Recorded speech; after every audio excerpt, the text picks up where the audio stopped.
Profiter de la hausse de l'immobilier pour vendre son appartement ou sa maison au meilleur prix, c'est bien, mais minimiser ses impôts, c'est encore mieux. Et il se trouve que l'exercice est de plus en plus difficile depuis 2012, qui a durci la taxation sur les plus-values immobilières. Alors, est-ce qu'il y a des solutions? Oui, il y a des solutions, va nous dire Christian Fontaine. Bonjour Christian. Oui, bonjour Vincent. Journaliste au Revenu et partenaire donc d'Ecorama pour cette séquence patrimoine le vendredi. Alors, comment on fait pour réduire la douloureuse, entre guillemets? D'abord, effectivement, il faut prendre un peu, je dirais, conscience de l'importance de la douloureuse et donc de la nécessité de se plonger un tout petit peu dans la mécanique. C'est vrai que si vous vendez aujourd'hui un bien immobilier, quel qu'il soit hors résidence principale, de quelques centaines de milliers d'euros et que vous détenez depuis 10 ou 15 ans, ce qui est régulièrement le cas, l'impôt sur la plus-value, ça ne sera pas 500, 1000, 5000, 10 000 euros, mais souvent 20 000 ou voire 30 000 euros, voire bien davantage. En réalité, il y a un taux que vous devez retenir, c'est 36,2%. Si vous ne prenez aucune précaution particulière, vous vendez un bien immobilier acquis il y a quelques mois, vous le vendez aujourd'hui, ce n'est pas votre résidence principale, près, je dirais, de 4 euros sur 10 que vous allez encaisser de plus-value, de plus-value nette, tombera dans la poche de l'administration fiscale.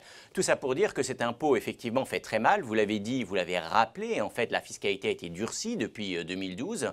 Et puis, bien sûr, si, je dirais, l'impôt, si les sommes sont aussi importantes, ça, c'est plutôt une bonne nouvelle. C'est parce que les prix ont fortement baissé. Heureusement, il y a des solutions. Alors, on rappelle que ce n'est pas sur la résidence principale. Il y a des exonérations, difficile à dire. Alors, allez-y, essayez. Il y a des exonérations, là on va y arriver. Mais même avant les exonérations, ce qui est intéressant, c'est un tout petit peu de rentrer dans la mécanique et de voir ce qui s'applique à tout le monde et les bons réflexes, si vous voulez. Le premier réflexe, c'est que vous profitez d'abattements pour durée de détention. Plus la durée de détention est longue au-delà de 5 ans, plus ces abattements sont importants. Donc, le premier réflexe, si vous avez un projet de vente d'un bien immobilier, c'est de regarder de façon très précise quand vous avez acheté ce bien, la date d'acquisition, et puis ça fonctionne de date à date. Donc, peut-être que ça peut être intéressant pour vous de retarder de donc quelques mois. Après 5 ans, ça passe à combien? Alors, l'abattement est différent pour l'impôt et pour les prélèvements sociaux, donc c'est très compliqué. Mais ce qui est important de retenir, c'est que ce qui compte, c'est donc le nombre d'années entre la date d'acquisition et le jour de la vente.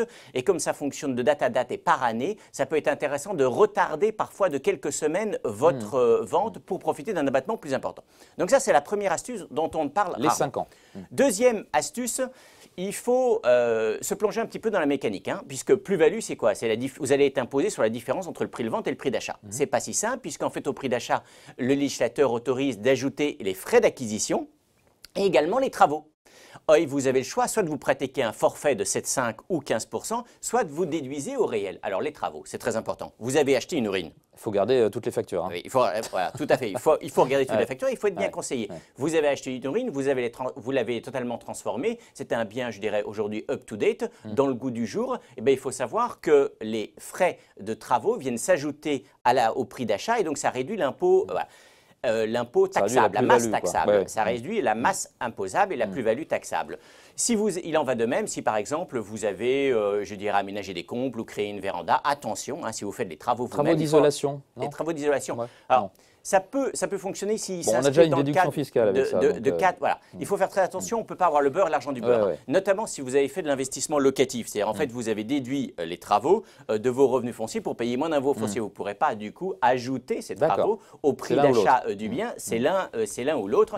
Et puis, attention, il faut avoir fait. Vous avez raison de le préciser tout à l'heure, il faut avoir les factures, donc il faut avoir fait ces travaux par un professionnel. Et puis, ça ne concerne pas, vous ne pouvez pas rajouter le petit coup de peinture que vous avez fait ou la nouvelle cuisine que vous êtes offerte il y a 5 ans, ça ne fonctionne pas. D'accord. Ça, c'est les deux premiers leviers. Il y a ensuite, ce que vous parliez tout à l'heure des exonérations. Et vous avez entièrement raison. C'est un levier important. Voilà. Vous avez des exonérations pour les retraités, invalides, deuxième, troisième catégorie, dont les revenus ne dépassent pas certains niveaux. Bon, je passe. Vous avez aussi une exonération qui a été créée il y a quelques années. Si vous êtes l'heureux propriétaire d'un terrain à bâtir dans une zone tendue A ou A bis, si vous la vendez en respectant certaines conditions et si l'acheteur, bien sûr, s'engage à construire un immeuble d'habitation, vous pouvez profiter des abattements. Plus important, et on le sait moins, si vous vendez un bien immobilier qui ne dépasse pas 15 000 euros, vous allez me dire 15 000 euros, c'est ridicule. Non, pour un parking. Pour un parking. Ah, ça compte. D'accord. Ça compte aussi. C'est un bien immobilier au sens large. C'est vrai. Un parking en province, c'est souvent moins de 15 000 euros. Là, vous êtes totalement exonéré. Alors attention, ce n'est pas valable pour les parts de SCPI. À Paris, vous allez me dire, à Paris, c'est souvent plus de 30 000 euros. c'est vrai. Ouais, Mais en première selon les couronne quartiers, ouais. parisienne, beaucoup de gens achètent des parkings en couple. Si vous êtes marié sous le régime de la communauté, vous achetez pas Ah, d'accord. une personne, mais deux personnes, et le prix du parking est 30 000 euros. Du coup, vous êtes l'heureux propriétaire d'un parking en première couronne parisienne, sauf exception, ça passe, vous ne payez pas d'impôt. D'accord. Dernier levier, Oui. vous en parliez tout à l'heure. Vous à êtes la résidence un roi du principale. suspense. Hein.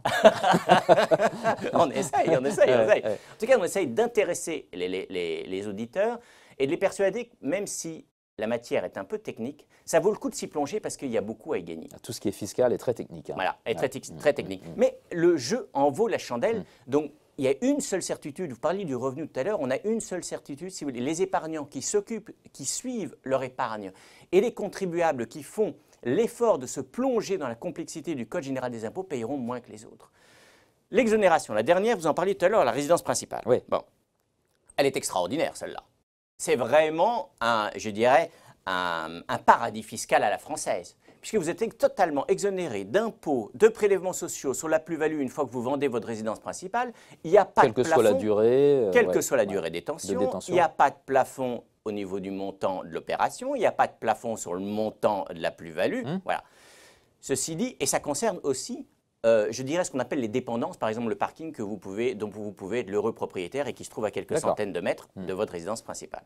Alors attention, vous avez vu un peu la taille du paradis fiscal. Bien sûr, l'administration veille au grain et donc il y a des conditions à remplir. Première condition, il faut, je dirais, vendre en ayant un délai raisonnable, généralement d'1 an, une fois que vous avez déménagé, par exemple pour vous agrandir ou parce que la vous problématique partez à du l'étranger. déménagement, oui. Problématique donc effectivement du rythme de vente après du délai de vente entre le déménagement et la vente réelle. Hein, parce que parfois, vous pouvez déménager pour vous agrandir et puis vous n'avez pas encore vendu, vous avez acquis le bien dans lequel vous allez aller, mais vous n'avez pas encore vendu le bien que vous quittez. Notamment, c'est très important pour les gens qui partent à l'étranger en expatriation. Donc ça, c'est le premier point. Puis le deuxième point, c'est bien sûr qu'est-ce qu'on appelle une résidence principale. Parce que si vous êtes l'heureux propriétaire d'une résidence secondaire, vous êtes à la retraite, vous envisagez de la vendre. Je passe plus de temps voilà, là-bas que vous avez entièrement raison. Oui. Alors attention au montage, et là, c'est un montage clairement abusif. Il faut que le bien vendu, pour profiter de l'exonération, c'est plus que ça. C'est plutôt entre 1 et 2 ans pour… oui, d'accord, non-stop. Donc, il faut que… la résidence principale, c'est quoi pour l'administration fiscale? C'est une résidence habituelle, effective du propriétaire. Donc, effectivement, si vous déménagez pour emménager dans votre résidence secondaire et que vous la vendez dans la foulée, vous ne profiterez de l'exonération qu'il faut y habiter au minimum pendant 1 an, voire 2 ans. Voilà. Ce qui est très intéressant, c'est que l'impôt sur la plus-value immobilière fait mal. On en a déjà beaucoup parlé. Il y a quand même un certain nombre de leviers qu'on peut actionner. Et je parlerai d'un dernier levier, si vous me permettez. Il y a de plus en plus de jeunes, notamment, ils sont nombreux à nous écouter, qui achètent non pas leur résidence principale au début, parce qu'ils n'ont pas les moyens, ils habitent dans une grande ville, mais ils commencent par une résidence secondaire ou un bien locatif. Et il faut savoir que si, voilà, pour avoir un revenu, il faut savoir que si la première vente d'un logement pour quelqu'un qui est locataire de sa résidence principale depuis plus de 4 ans. Et si le produit de la vente est réinvesti dans l'acquisition d'une résidence principale, il faut savoir aussi que là, le propriétaire de ce bien qui n'est pas le propriétaire du bien d'une résidence principale peut profiter d'une exonération totale. D'accord. Donc ça, c'est aussi très important à… il faut qu'on rachète quelque chose derrière, qu'on réinvestisse. Il faut qu'on réinvestisse dans une résidence principale, pas dans n'importe quel type tel bien.